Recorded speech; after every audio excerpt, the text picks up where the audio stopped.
এই স্বৈরাচারের পতনের মাত্র 4 দিন আগে সে বলেছে, মনে ভুলে যাবেন না শাপলা চত্বর রাত 12টার পরে সাফ।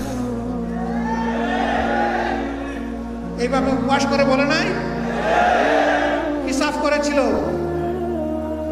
কোরআনের হাফিজদেরকে, হাদিসের মুহাদ্দিসদেরকে, কোরআনের মুফাসসিরকে, মুদাররিসকে, এতিম শিশুদেরকে যারা নির্বিচারে গুলি করে রাতের বেলা হত্যা করেছিল, তাদের ভাষায় এটা ছিল সাফ।